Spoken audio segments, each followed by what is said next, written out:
사도신경 고백함으로 9월 10일 기도회를 시작하겠습니다. 나는 전능하신 아버지 하나님, 천지의 창조주를 믿습니다. 나는 그의 유일하신 아들 우리 주 예수 그리스도를 믿습니다.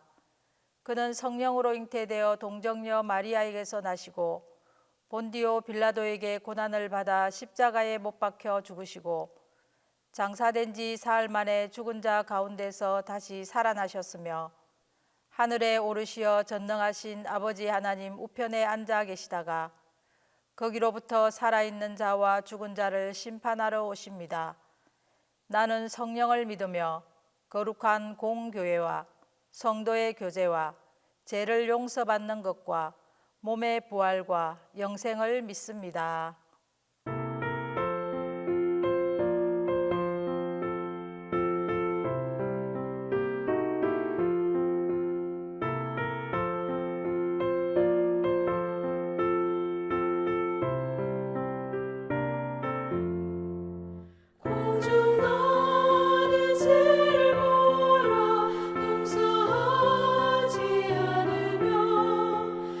신부와 국가나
시험만 보고 나가라. 받은 속을 세워 모아라. 그 주신 복을 내가 알리라. 받은 복을 모두 세워 모아라. 주의 크신 복을 내가 알리라.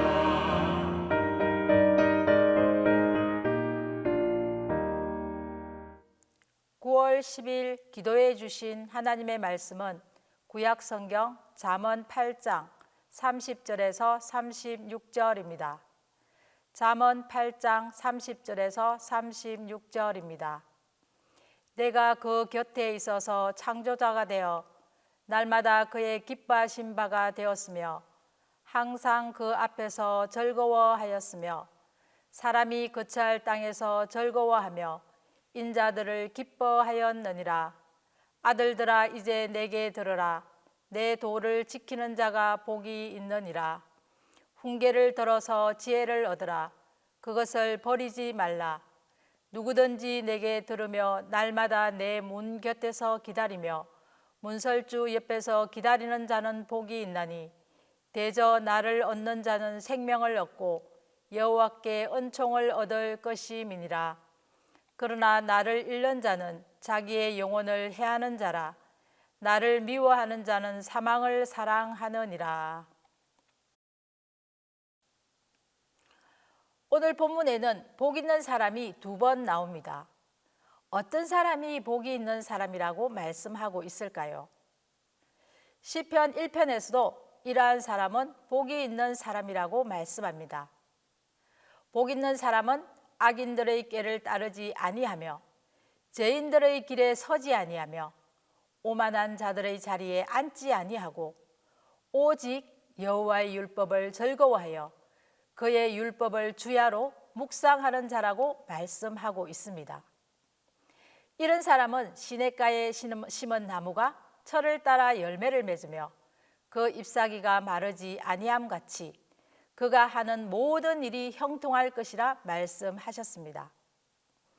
그의 율법을 주야로 묵상하는 자는 모든 일이 형통할 것이라 말씀하셨습니다.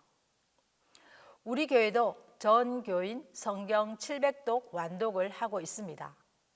벌써 13독 이상 하신 분들도 계십니다. 오직 여호와의 율법을 즐거워하며 하나님의 말씀을 주야로 묵상하는 복 있는 삶을 살아서 하는 모든 일이 형통하기를 간절히 바랍니다. 그럼 오늘 본문에서는 어떠한 사람이 복이 있다고 말씀하시는지 살펴보겠습니다. 첫 번째로 내 도를 지키는 사람이 복이 있다라고 말씀하고 있습니다. 여러분은 성경 전체의 메시지가 무엇이라고 생각하십니까? 바로 하나님의 말씀대로 사는 삶이 복 있는 사람이다라는 것입니다. 우리의 인생이 반석 위에 세워진 견고한 삶이 되기를 원한다면 하나님의 말씀을 듣고 하나님의 말씀을 읽고 그 말씀을 지키며 살아야 할 것입니다. 이러한 사람이 진정 복 있는 사람이라고 오늘 본문은 말씀하고 있습니다. 누가복음 11장 28절에도 하나님의 말씀을 듣고 지키는 자가 복이 있다라고 말씀하고 있습니다. 마태복음 7장 21절에서 25절에는 주여 주여 하는 자마다 천국에 들어갈 것이 아니요 하늘에 계신 내 아버지의 뜻대로 행하는 자가 천국에 들어간다라고 말씀하셨습니다. 많은 사람이 주여 주여 우리가 주의 이름으로 선지자 노릇하며 주의 이름으로 귀신을 쫓아내며 주의 이름으로 많은 권능을 행하지 않았습니까? 그렇게 말했습니다. 주님이 말씀하시기를 내가 너희를 도무지 알지 못하니 불법을 행하는 자들아 내게서 떠나가라 말씀하셨습니다. 그러므로 누구든지 나의 이 말을 듣고 행하는 자는 그 집을 반석 위에 지은 지혜로운 사람 같아서 비가 내리고 창수가 나고 바람이 불어 그 집에 부딪히되 무너지지 아니하니 이는 주를 이는 주추를 반석 위에 놓은 까닭이요 내 말을 듣고 행하지 아니하는 자는 그 집을 모래 위에 지은 어리석은 사람 같으니 비가 내리고 창수가 나고 바람이 불어 그 집에 부딪힘에 무너져 그 무너짐이 심하니라 라고 말씀하셨습니다. 현대인들은 말합니다. 돈이 있어야 살 수 있다. 건강해야 된다. 맛있는 것 많이 먹고 인생 즐기며 사는 것이 복 있는 삶이다 라고 말입니다. 그러나 우리 그리스도인들의 진정한 삶의 기준은 오직 말씀입니다. 하나님의 말씀이 우리의 삶의 기준이요 삶의 길이요 방향이라는 사실을 기억하며 항상 하나님의 말씀을 묵상하며 읽고 그 말씀을 삶의 기준으로 표대로 삼고 하나님의 말씀대로 살아가시는 참으로 복 있는 인생이 되기를 간절히 바랍니다. 성경을 읽고 그냥 끝나버리는 것이 아니라 성경 말씀과 나의 삶이 함께 가야 한다는 것이지요. 하나님 말씀대로 또한 하나님 말씀 따로 내 삶 따로가 아닌 것입니다. 참으로 하나님의 말씀과 내 삶이 함께 갈 때 말씀에 일치하는 삶을 사는 사람이 진정 복 있는 사람이라고 말씀하고 있는 것입니다. 성경에 하나님이 이스라엘 백성들을 광야 40년 동안 걷게 하신 이유가 무엇이라고 하셨습니까? 그것은 그를 낮추시며 시험하시고 그들의 마음이 어떠한지 그 명령을 지키는지 그 말씀을 지키지 않는지 알려고 그렇게 하셨다라고 말씀하셨습니다. 또한 그들을 낮추시며 줄이게 하시며 그들이 알지 못하며 그 조상들도 알지 못하던 만나를 먹이신 것은 사람이 떡으로만 사는 것이 아니요 오직 여호와의 입에서 나오는 모든 말씀으로 사는 줄을 알게 하려고 그렇게 하였노라라고 말씀하셨습니다. 그러므로 어떠한 일이 있어도 우리의 삶의 기준은 하나님의 말씀에 두고 하나님의 말씀으로 살아야 함을 잊지 말아야 하겠습니다. 두 번째로 복 있는 사람은 내게 들으며 날마다 내 문 곁에서 기다리며 문설주 옆에서 기다리는 사람이 복이 있다라고 말씀하셨습니다. 사랑하는 사람이 생기면 어떻습니까? 그가 하는 말을 귀담아 잘 듣게 되고 또 만날 약속이라도 있으면 그날을 손꼽아 기다리며 준비하지 않습니까? 일찍 가서 기다리며 언제 올까 계속 문짝을 바라보기도 하지요. 이처럼 목마른 사슴이 시냇물을 찾듯이 항상 하나님의 말씀을 사모하며 찾으며 하나님이 나에게 어떤 말씀을 주실까 애타게 기다리며 살아가시는 복 있는 사람들이 다 되기를 간절히 바랍니다. 하나님의 말씀은 모든 성경은 하나님의 감동으로 된 것으로 교훈과 책망과 바르게 함과 의로 교육하기에 유익하다고 말씀하셨습니다.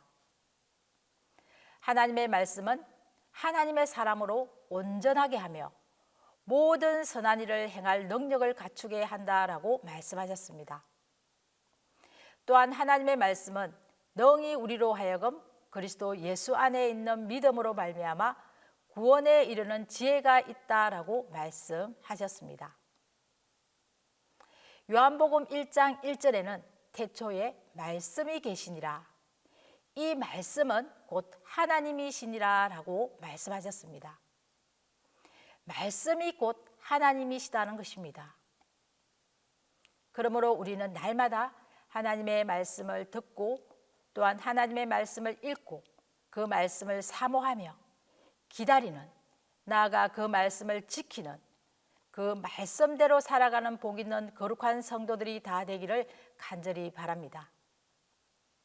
성경을 읽고 듣고 지키는 자들에게 이러한 하늘의 축복이 풍성히 임하게 될 것입니다. 우리 함께 기도하겠습니다. 첫 번째로 말씀을 사모하며 말씀으로 살아가게 하소서. 두 번째로 복 있는 사람이 되어 모든 삶이 형통하게 하소서. 세 번째로 교회와 담임 목사님을 위하여 우리 함께 기도하겠습니다. 하나님 아버지, 진정으로 복 있는 사람은 하나님의 말씀을 지키며 하나님의 말씀을 사모하며 말씀을 기다리며 살아가는 사람입니다. 우리 동신의 모든 성도들도 주야로 하나님의 말씀을 읽고 듣고 그 말씀대로 순종하며 살아가게 하옵소서. 그래서 성도들의 삶이 반석 위에 지은 집같이 어떠한 환난과 어려움이 닥쳐와도 능히 이기며 승리하는 삶을 살아가게 하옵소서. 하나님의 말씀은 사람으로 온전하게 하며 모든 선한 일을 행할 능력을 갖추게 한다라고 말씀하셨사오니 우리가 하나님의 말씀대로 살아가므로 온전케 되며 능력을 갖게 하옵소서. 하나님의 말씀을 사모하며 말씀대로 사는 삶을 살 때 시냇가에 심은 나무가 철을 따라 열매를 맺으며 그 잎사귀가 마르지 아니함 같이 하는 모든 일이 다 형통할 것이라 말씀하신 대로 우리 성도들이 말씀대로 살아서 하는 모든 일이 형통케 하옵소서. 하나님 아버지, 동신교회를 이곳에 세우시고 또한 주의 종을 동신교회에 보내주셔서 20여 년 동안 사역하게 하셔서 감사합니다. 우리 동신교회를 통하여 하나님의 나라가 확장되어 하나님의 뜻이 우리 교회를 통하여 이루어지며 교회가 평안히 든든히 세워져 가게 하옵소서. 또한 담임 목사님과 함께하여 주옵소서. 담임 목사님 건강이 속히 회복되기를 간절히 소원합니다. 주께서 고치시고 싸매셔서 속히 건강한 모습을 뵐 수 있기를 예수님의 이름으로 간절히 기도하오니 주여 담임 목사님 영육간에 강건케 하옵소서. 주님이 가르쳐 주신 기도를 다 함께 하오니 하늘에 계신 우리 아버지, 아버지의 이름을 거룩하게 하시며 아버지의 나라가 오게 하시며 아버지의 뜻이 하늘에서와 같이 땅에서도 이루어지게 하소서. 오늘 우리에게 일용할 양식을 주시고 우리가 우리에게 잘못한 사람을 용서하여 준 것 같이 우리 죄를 용서하여 주시고 우리를 시험에 빠지지 않게 하시고 악에서 구하소서. 나라와 권능과 영광이 영원히 아버지의 것입니다.